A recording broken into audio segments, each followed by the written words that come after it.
Hello and welcome to Into the Woods with Holly Wharton. This podcast is all about our journey into the woods of ourselves, getting to know who we are, where we are, and where we're going in life so that we can create the life that we want to live. It's about deepening your connection with yourself, taking inspired action, and really trusting yourself and your intuition. It's also about mindset. Our beliefs are such an important part of this journey. And there are so many ways for us to change our mindset so that we can more easily live a life of expansive joy. This podcast is also about going literally into the woods and spending time in nature, and how that can help us on our own personal journey of self-knowledge. Thank you so much for joining us today. Now let's get into this week's episode. Hello, adventurers, and welcome to the Into the Woods podcast, episode 429. This is your host, Holly Wharton, and I'm back with another exciting guest. This week, we are talking about how we can break through our internal barriers and step into the big adventures of our dreams. I'm super excited to introduce this week's guest, Kelly Howard. She's got loads of great stories about personal growth through outdoor adventures, and she has a fantastic perspective on how we can break through our internal blocks and barriers and step into the big adventures of our dreams. In this episode, we talk about whitewater kayaking, solo backpacking, running, and more. Kelly engages in all kinds of adventures. So, who is Kelly Howard? For over 20 years, Kelly has been connecting women to freedom and personal empowerment through fitness consistency, a wellness mindset, and adventure. She's changed thousands of lives with her Fit is Freedom podcast, courses, and events, and is the creator of the Fit is Freedom experience. As the former owner of Bayou City Outdoors, the largest outdoor activity and social club of its kind, and the creator of Fox TV Outdoor Adventure series, she's helped thousands of women have hiking, biking, and kayaking adventures worldwide. She currently calls Houston, Texas her home, but can frequently be found on rivers and trails across the globe. So, what are you going to learn in this episode? We talk about how to tap into the belief that you are enough. We discuss how you can build up a strong fitness foundation even if you're starting from zero, how to acquire mental toughness, how to break through our internal barriers and realize that we can have big adventures. Finally, we talk about how our adventures can help us grow in other areas of our lives. I really hope you enjoyed this episode. We had a great conversation. Kelly has just such a positive perspective on adventures and how every adventure is a positive experience, even if it feels like you messed up and failed and did it wrong, because there's a learning experience in everything. So, without further ado, here is this week's episode. Hello, Kelly. How are you? I'm doing great. How are you doing today? Good. Thank you. I really look forward to talking to you about outdoor adventures. Yeah, thank you. Me too. So tell us a little bit about who you are and what are your favorite outdoor adventures?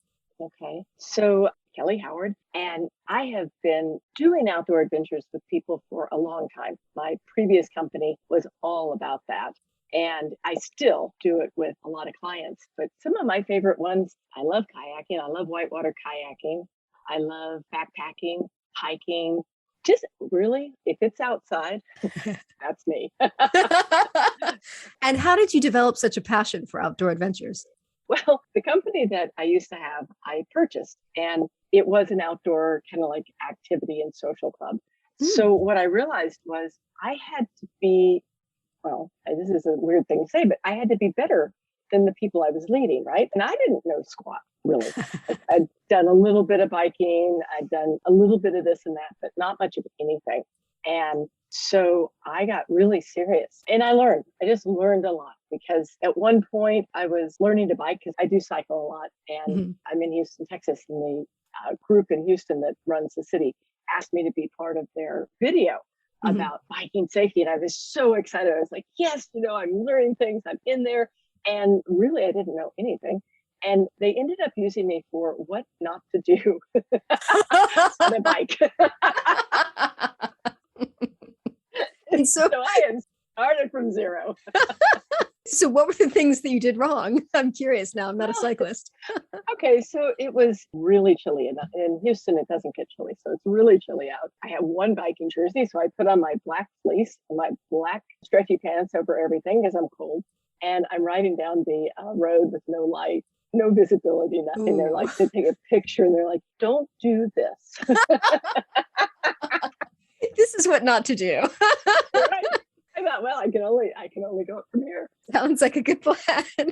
So how did you learn? Because I think a lot of times, I mean, that story is the perfect example of a lot of times when we get into new outdoor adventures, like we don't know what we don't know.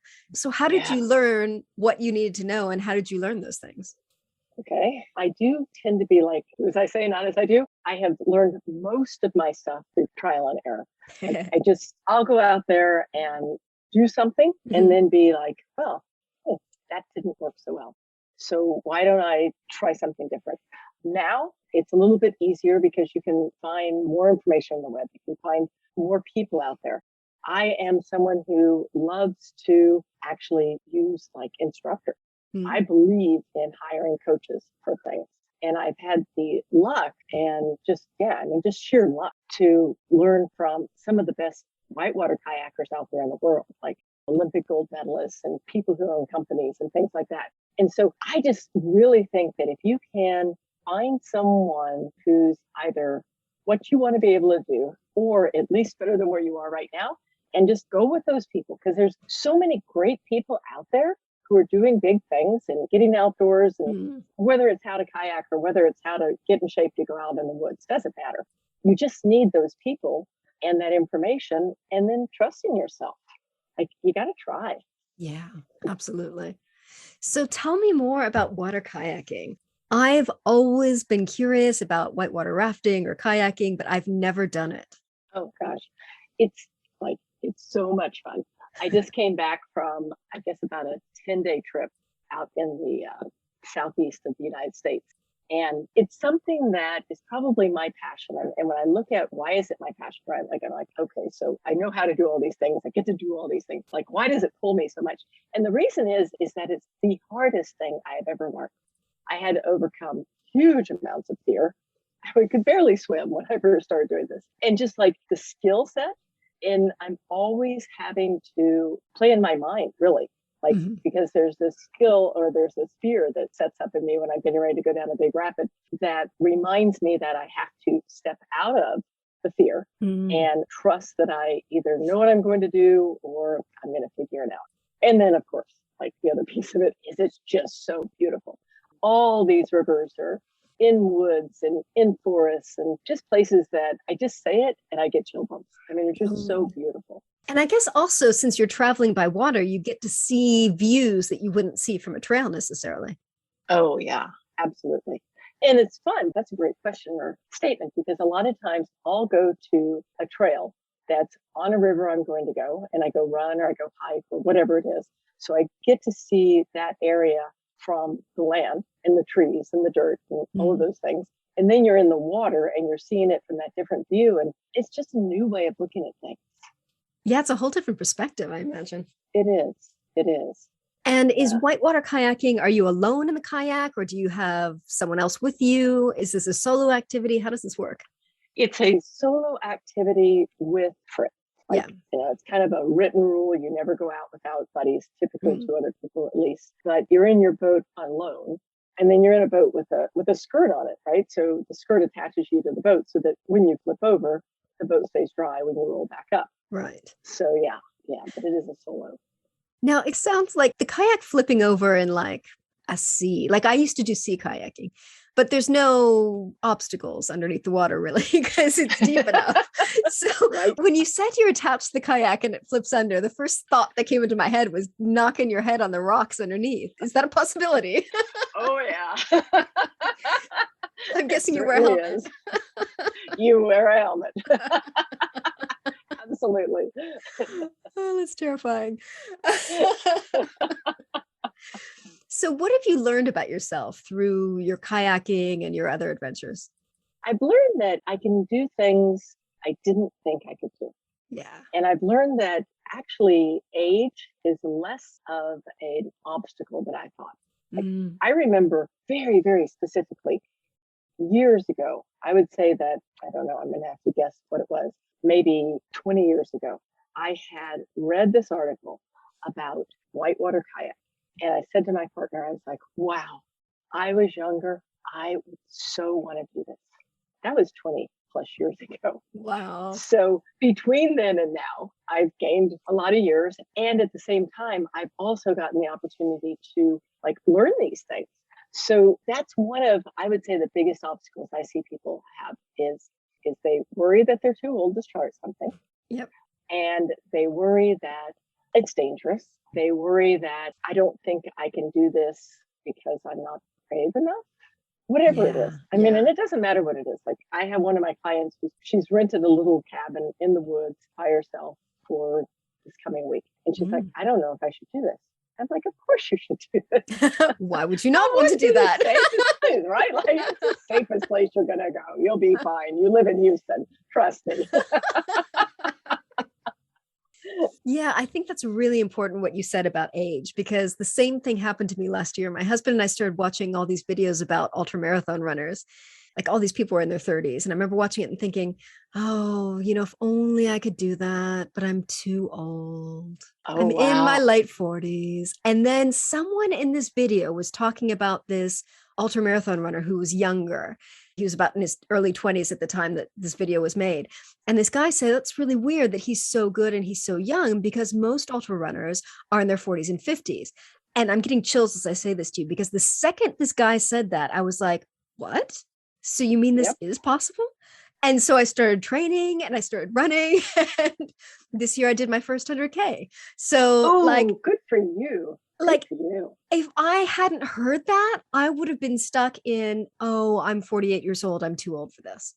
It's so true. And it's really interesting because 48 was about the age I was when I started getting better and better and better at things. Ooh. And I would look back and I go, wow, like, I was kind of a slacker back then in the old days.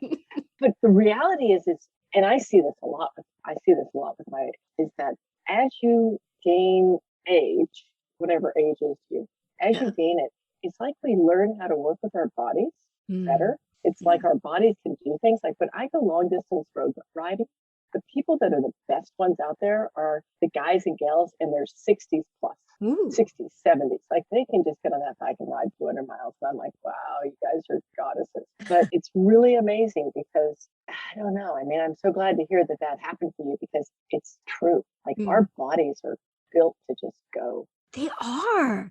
Like, I had no idea this was possible. I mean, it seriously blows my mind. I mean, I've talked about this race. I don't talked about it 1,000 times in this podcast, but like it was really enjoyable. Like I didn't suffer it. I had a great day on the trails. Nice. Like at the end of the day, I was exhausted. My legs were trashed, but like I enjoyed it. And I was so confused. I was like, this was supposed to be hard. And obviously it was challenging, but like it was enjoyable and challenging, you know?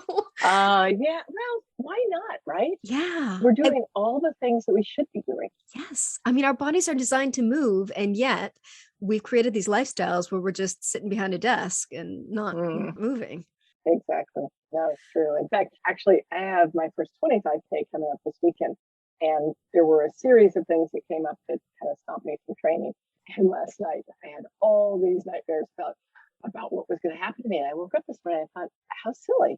Like, I get to be out in the woods, in Mm. the dirt, playing all day. Why not? That's my happy place. Exactly. So, another thing you said is that a lot of people are afraid that it's too dangerous or that they're not brave enough to try these things. So, how can people kind of shift that into believing that it's okay to give these things a try? I think that the easiest thing for someone to do is really to start small. Because when we start small and gain little pieces of confidence along the way, what happens is that we don't really even realize what's going on, but Mm-hmm. we're just slowly building our bank ability and mental toughness and all those things that we need. And I have a story that I love to tell, and it's not exactly about being afraid, but in a way it is. Years ago, I was leading a hike, and it was just a hike in Houston. So Houston is kind of a big, huge city with some trails. And this woman showed up and she got out of her car. She's got a cane not trekking poles, but a cane. And I'm like, okay. And she said, don't worry, I'm not here to hike. I'm just here because I wanted to prove to myself that I could come here. And next time I'll go with you guys. Wow. Right? And I'm thinking, well, that's not going to work. Like, I think you should come with us right now. And it was like, it takes a village. It literally took a village to go through this whole hike with her and to help her, up and down places and things like that. Lots of people were in on it. And we were having a ball, and no one made her feel bad about being slower or anything like that. And she finished and she was just like glowing. Wow. A completely different woman. About fast forward 5 years, I get a picture from her. She is at the trailhead. I think it was in Yosemite, trailhead in Yosemite Falls. She just finished. I mean, that's a pretty darn good hike. Wow. I mean, it really is. And she's like, thank you. I am having the best time of my life. Oh. And I'm like, wow. And it was just getting past that little fear of all the fears. Like, we have fears of holding people back. We have fears of things being dangerous. We have fears of not being able to do it, or whatever those fears are. And when you can step past them and then just keep taking small steps past them, then all of a sudden you realize that you can do hard things. Yeah. And do you find that when you do hard things in the outdoors, in terms of adventures, it's like you're able to do hard things in other areas of your life more easily? Oh, yeah. Yeah. Absolutely, right? Like, I have, okay, this is probably the stupidest story you've ever heard in your life, but this is kind of funny to me. I believe that in taking what I do outdoors everywhere, mostly in my business, I'm at a wedding shower or a baby shower. I'm at a baby shower. I don't have children. So I'm at a baby shower and they're doing a game. And the game is, we're going to taste baby food. Ooh. And then yeah, right. I don't have kids either, so that doesn't appeal to me. You get it? Yeah. Like, that's the scariest thing I've ever seen in my life. And everybody's tasting it and then writing down what they think it is. And I'm standing there and I'm thinking, I can't do that. There's no way I can do that. And then this little voice in my head said, you just did a 33-foot waterfall in a kayak. You can taste baby food. But then the other voice in my head was like, no, you can be smarter than that. You don't have to taste that baby. And so did you? Like, no, I was like, I just stood there with the spoon going, what do you think that tastes like? And they'd tell me and I'd write it down.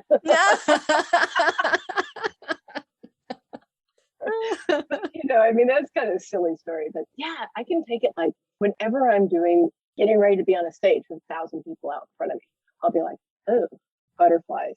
Yeah. I'll be like, no, this is not life and death.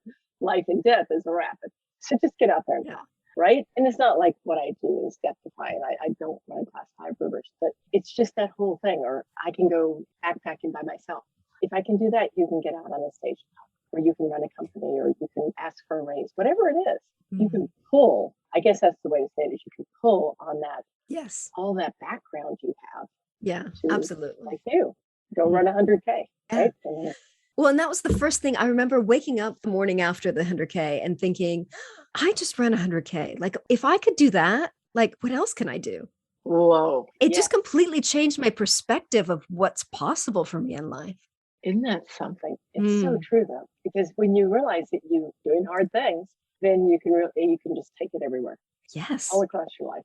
So you mentioned solo backpacking. Tell me about those adventures. Not a lot. Okay. That's not something I've done a lot, but it's something that it's a push because it puts you in that situation where you are truly dependent upon yourself. Yeah.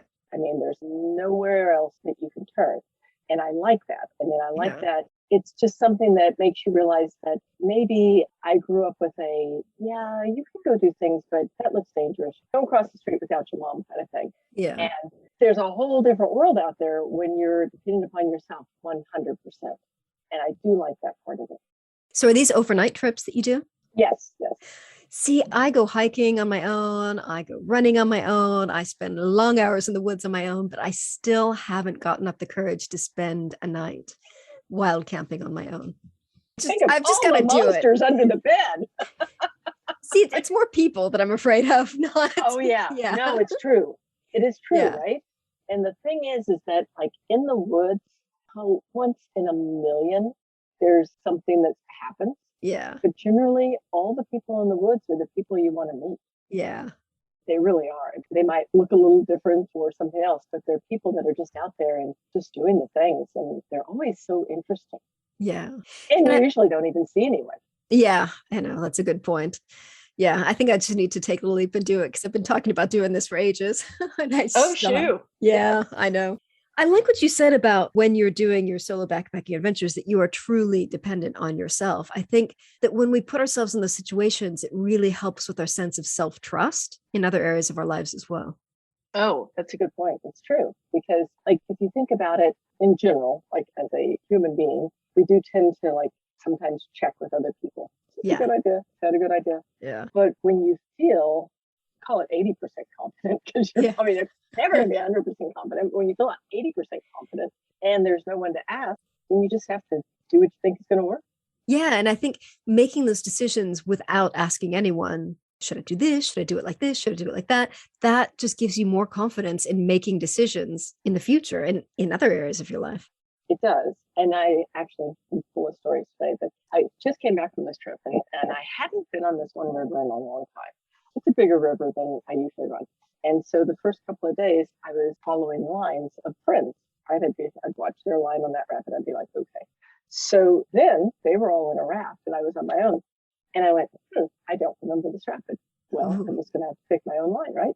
Pick it, wrong line. It Oh. was the wrong way to go. And sure enough, I ended up coming out of my boat and going down the raft. Not a big deal. But what I realized was that, you know what? So what? I did it on my own. I didn't get it right.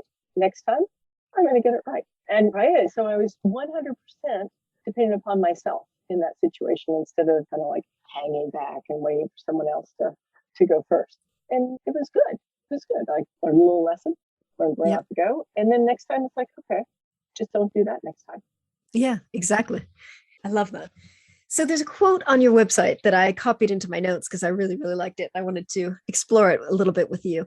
You say, I learned the most important qualities you can possess is the belief that you are enough, a strong fitness foundation, and the mental toughness to follow through. The right action makes these easy. So, how can people tap into the belief that they are enough? I was a coach for years. I did business mindset coaching. And the number one belief that people had, or women specifically had, that they needed to acquire was I am enough, because so many women believe they are not enough to do the things they want to do. So, how did they get that? Like, how can you help people acquire that belief?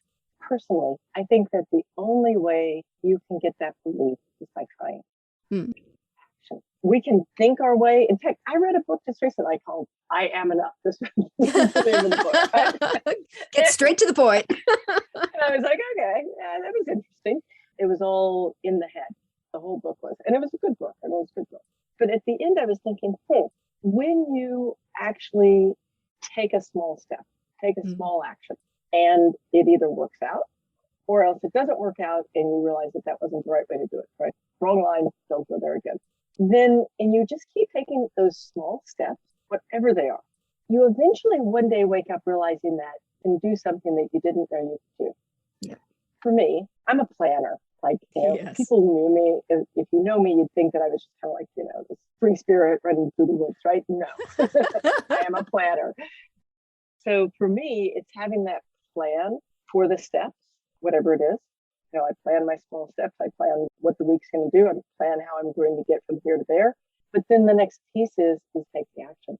Mm-hmm. Like, you can't just think about it, because if you take the action, it's a win or a lose, but it's always a win, right? Mm-hmm. You may have done it right or wrong, but it doesn't matter because you've always done it right. Yeah. Because it gives you just that much more belief that you can do it again. Yeah.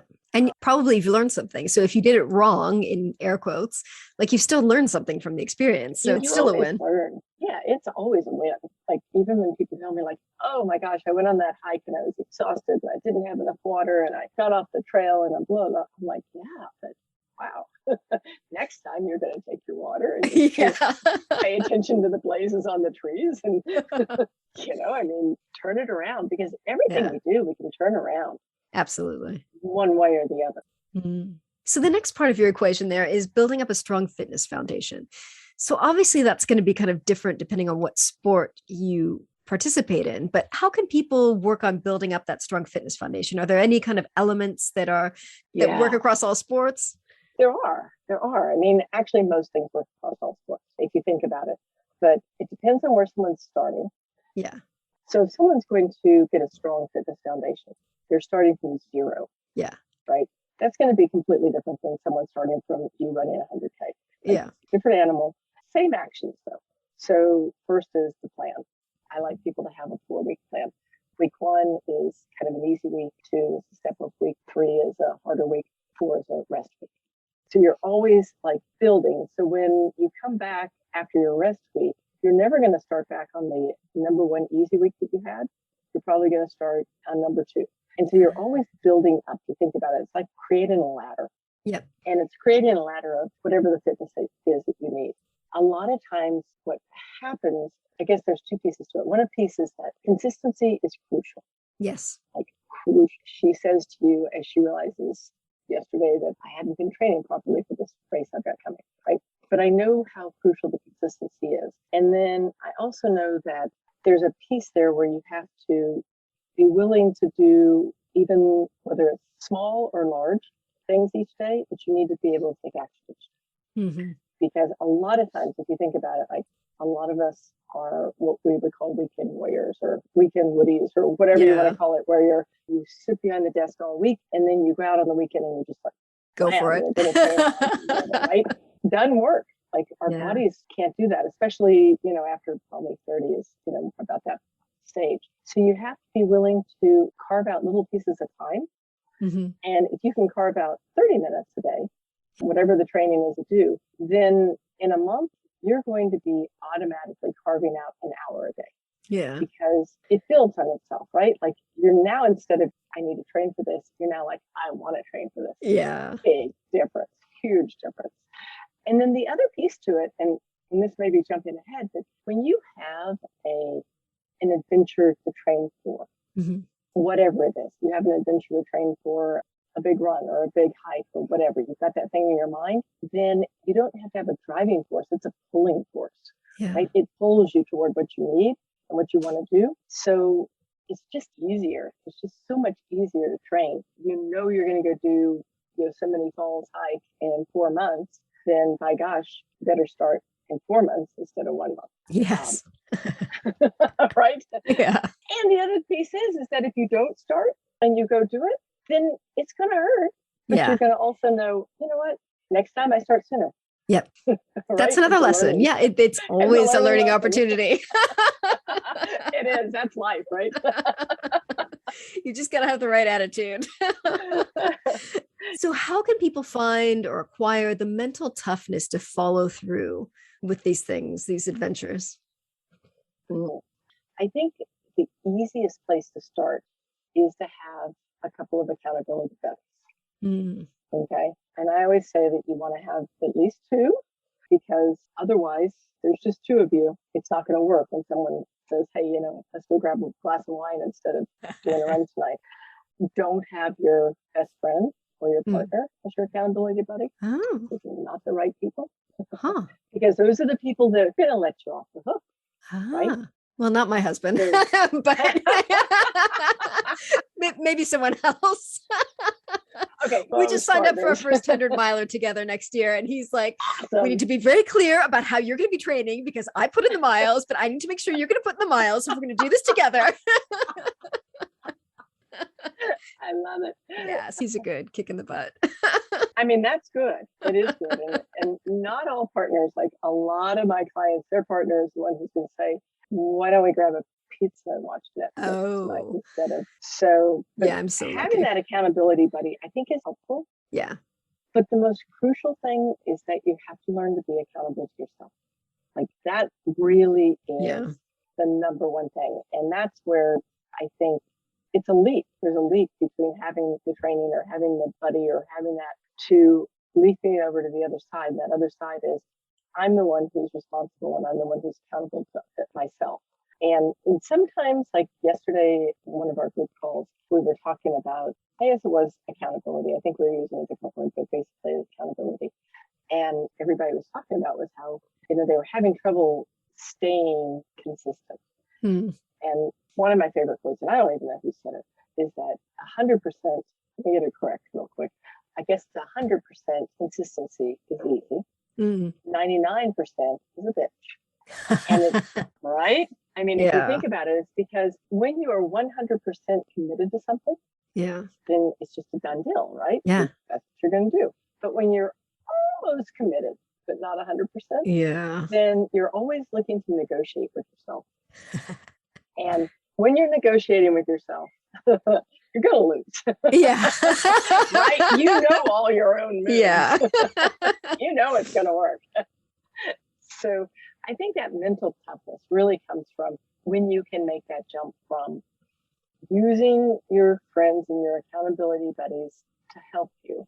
Mm-hmm. And then you can make that leap over to where you are 100% committed in whatever it is that you want. Yeah. That's what's going to change everything. Yeah. And I think that's something that something that we're not aware of.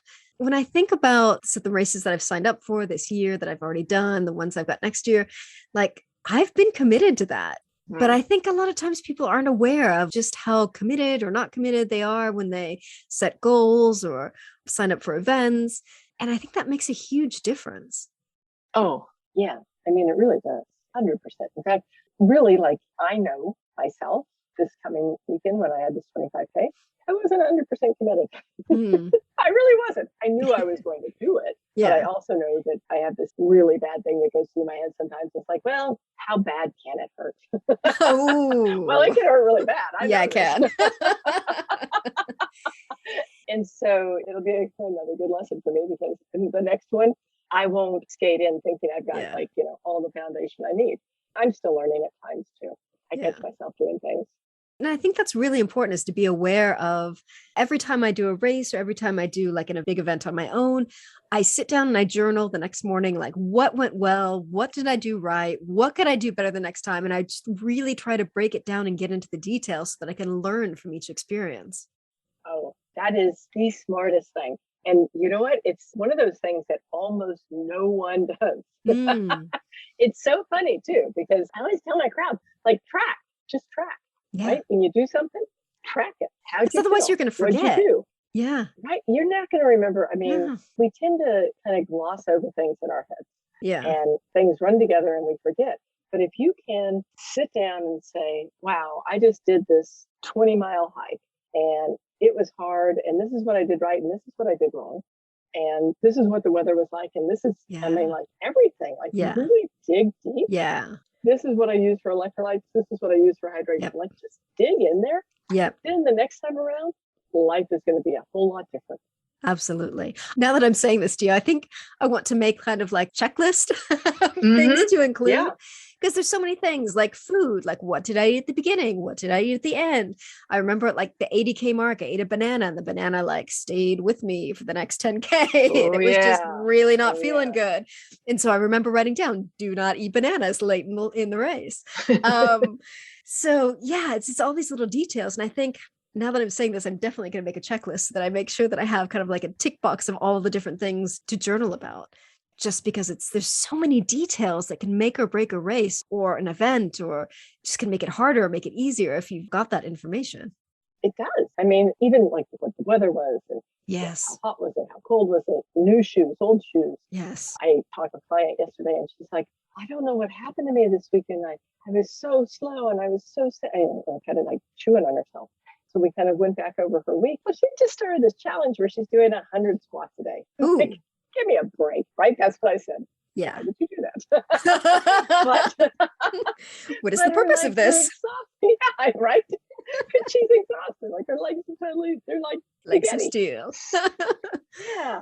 So paying attention to everything and it's life, right? It's no different than anything else, but it's super, to me, it's more fun to do it when we're out doing things that we love to do. Then we can really break them down. And I don't know, I like to get better at things I do. Yes. And the only way you're going to get better at things you do is to be aware. Yes, absolutely. I love that. So what other little things can we do to break through our internal barriers and realize that we can have these adventures that we dream of? I think one thing that really helps, and it's an external, is reading about or Yes. watching someone else or listening to a podcast, like immersing yourself Yes. in people who have already done it.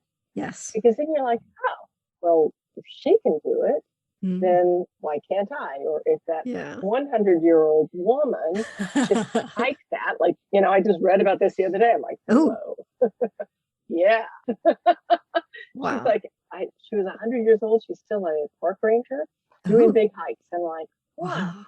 like, doesn't that make you like go, okay, sure, I have no excuse. But Yeah. that's one of the things that I use.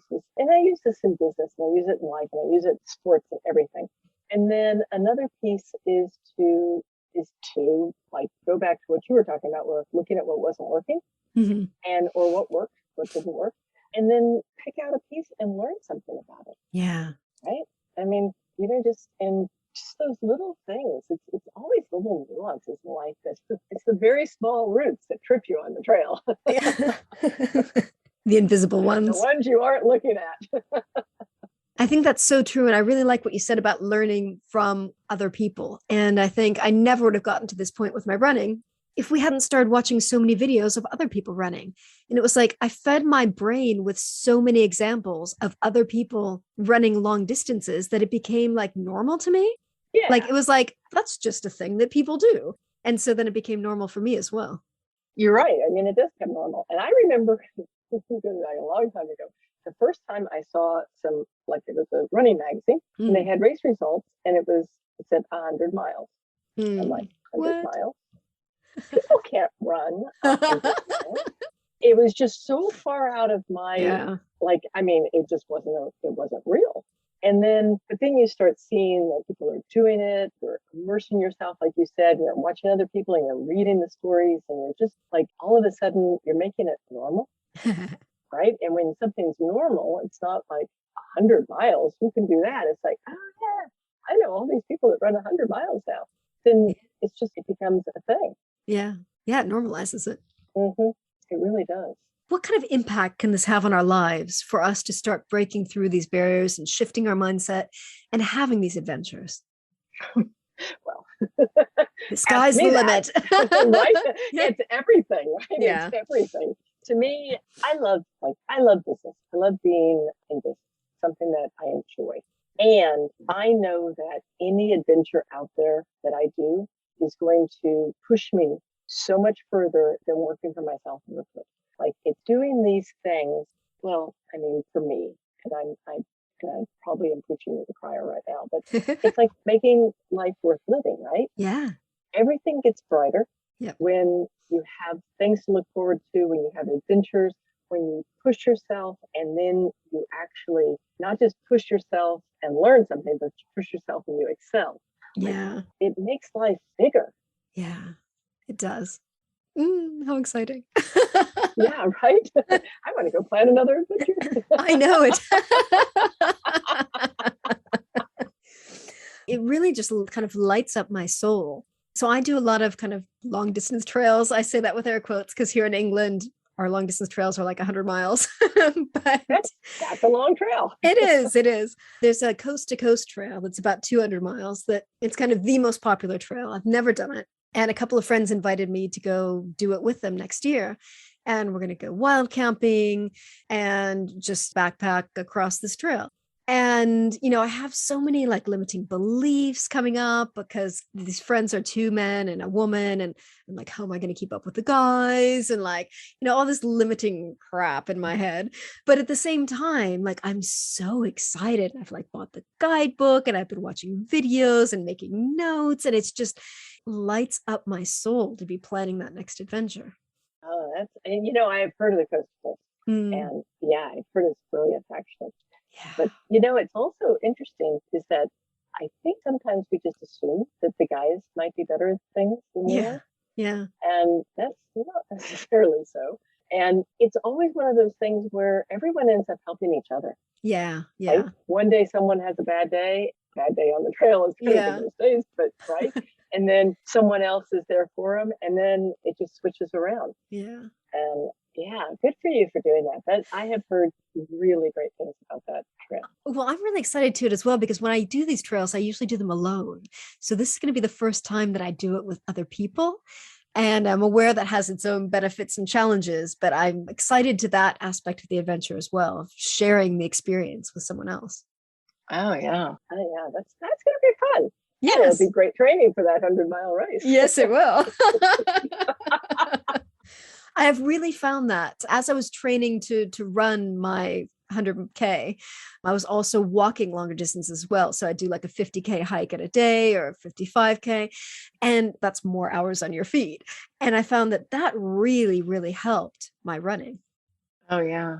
Yeah. Well, it comes back to what we were talking about earlier. Like it doesn't really matter whether you're training for a backpacking trip or a hiking trip or a kayaking trip or a Yeah. cycling trip. It all works together. Yeah, it Right? Like does. whether it's time in the seat or time on the feet or whatever it is, Yep. it all ends up contributing to the outcome that you want. Yeah, absolutely.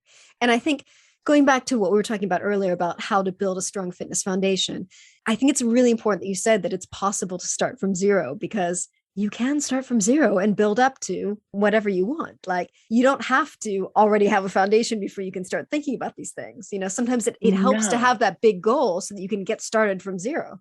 anyone can do it.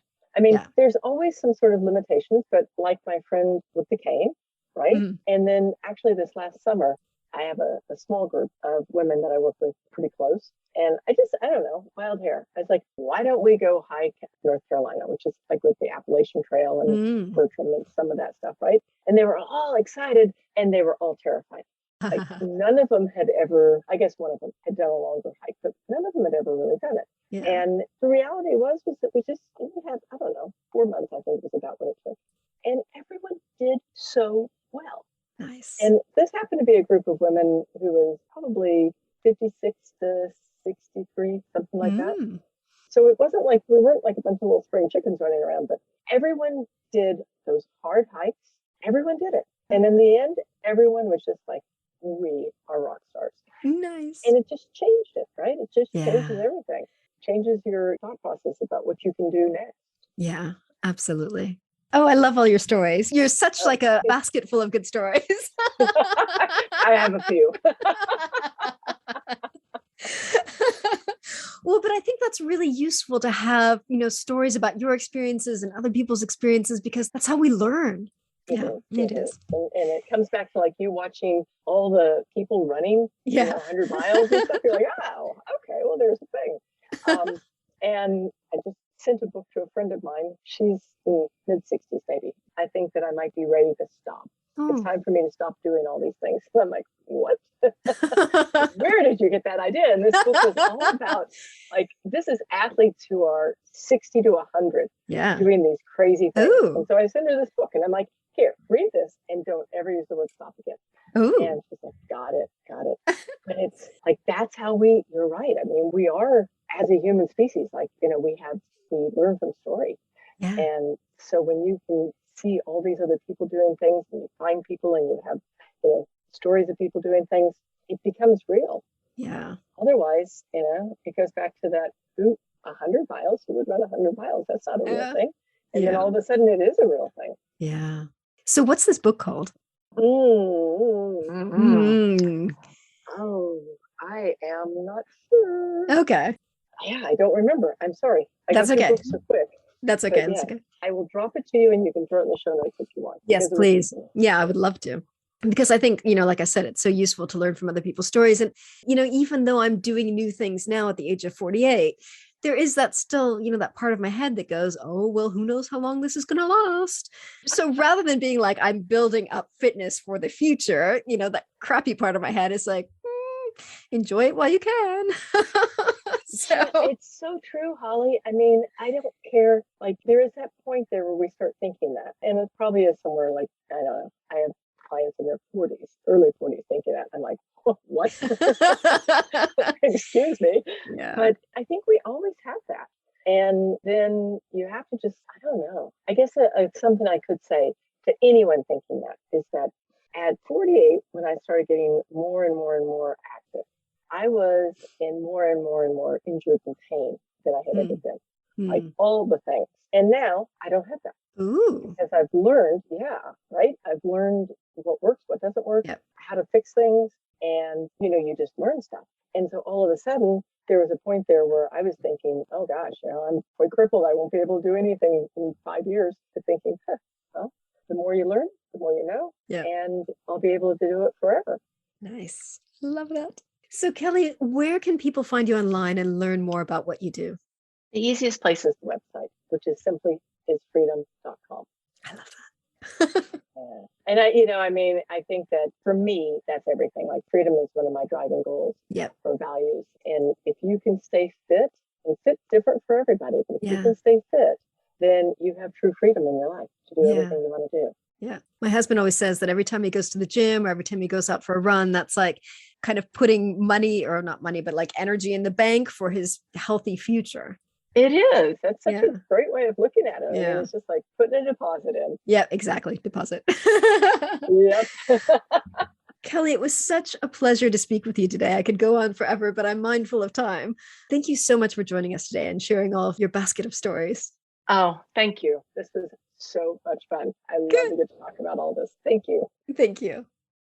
Please drop me a line and let me know what you thought about this week's episode. You can email me at holly@hollywharton.com or find me online and get in touch there. If you enjoyed this episode, you might want to check out these related shows. I've got episode 370 where I talk with Brad Borkin about how outdoor adventures can help you make better decisions in life. Episode 369 is a solo one where I talk about getting out of your comfort zone with outdoor adventures.